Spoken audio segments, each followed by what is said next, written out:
Ironically enough, I've known about Calvary Chapel, Fort Lauderdale since its inception, but I really got involved about 12 years ago when I joined the staff in 2000, moved out here from California. Got invited by Pastor Bob to join the team in the facilities department and came on staff then and have been on staff ever since. So it's been about 12 years now.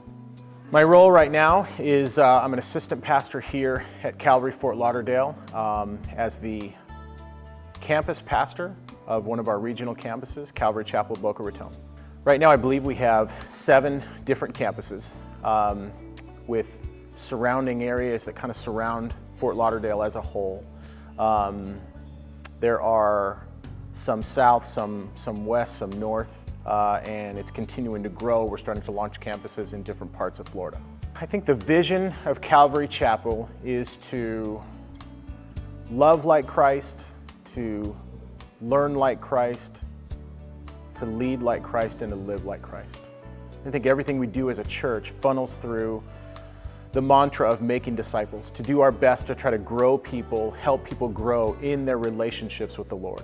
I think Calvary Chapel is unique in a way where we teach the Word of God, and I know a lot of churches do that, but we teach the Word of God regular chapter by chapter, verse by verse, and I think that in itself is obviously an evangelism tool. But the cornerstone of the church to take the Word of God and apply it to our lives and live like that, I think is something that is unique these days, and it is an evangelism tool in and of itself. I think it's attractive to the world that is out there lost and searching.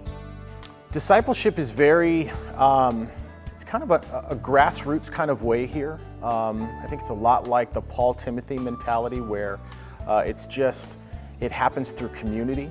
It happens through Bible study. It happens through simply getting together in the cafe or getting together in different outreach opportunities where there's natural discipleship that takes place on a regular basis just through meeting others at the church, getting to know them, and just doing life together. I think the one thing, in my opinion, that is unique about Calvary is that the on-ramps are very simple and very basic. It's not hard to get involved at Calvary at all. You can simply show up at church, and even as a first-time attendee, there are many different opportunities to get involved, whether it's simply serving, by being an usher, a greeter. You can grab a broom and just sweep around if you want, all the way up to getting involved in adult education classes, lots of different outreach opportunities. The on-ramps are accessible and many at Calvary, many different ways to get involved. I think one of the things that is very healthy about Calvary is that the community involvement is very strong in the sense of the church getting together as a whole through prayer, through encouragement, through the feeling of never having to walk through life or going through a challenge alone. I don't think that God ever intended that for us. So to know that there is a structure here at the church that is able to support and to come alongside is huge. I think that there are needs within the church body just like there are without. And just because you attend a church like this doesn't mean you're immune from the challenges of life. And because of that, there are certain support that is available, whether it be through prayer, through benevolence, through different things like that, but definitely not the concern of having to go through challenges in life that you might face alone. There's nothing greater than to turn I think what was misery in life into ministry.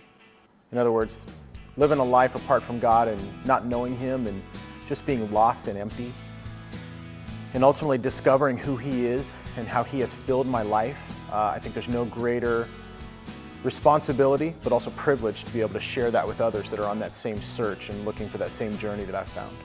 I have a very unique role at the church where I am a pastor of a campus that is off-site and never actually gets to see or touch Pastor Bob. So that's very unique these days. We are beneficiaries, if you will, of this technology age that we live in. Our regional campus is one where we have a screen that comes down And church is actually viewed on that screen as if you're in a movie theater. And so I think the challenges of that can be that it can seem a little impersonal. In other words, why would I do this when I can just watch it on TV or I can watch it on the computer? But I think the cool thing about a regional campus is that it offers everything that the main campus does, but maybe on a smaller scale. One of the things that I get a lot of feedback from folks is this has just a very community feel about it. In other words, I get the benefits of having an incredible Bible teacher like Pastor Bob, yet I also get the benefits of a smaller community feel where I can sit in the same spot in a sanctuary and pretty much see most of the same people on a regular basis, enjoy a very good worship team, enjoy a cafe, enjoy serving in different areas, yet just at a little more smaller, a little more intimate level. And so that's one of the benefits of being a regional campus, is that there is that kind of that community feel. It's like a family, it's like a smaller family, not to say anything against a big campus, but it's one of the benefits, one of the joys of being a pastor of a regional campus and being able to stay connected with people pretty regularly. One of the things that I'm personally so blessed by is that Pastor Bob trusts me with what I do. You know, for a campus that he, because of his role, rarely gets to visit, but yet trusts the fact that what he wants implemented and what he wants church service to look like and the health of the church is something that he has and the Lord has entrusted into my hands. And I think that's something that just says a lot about his style of leadership, his willingness to take risks, and just the benefits that are available and how ministry can grow when you're willing to just trust the Lord to lead where he would like to. And so it's a pretty amazing thing.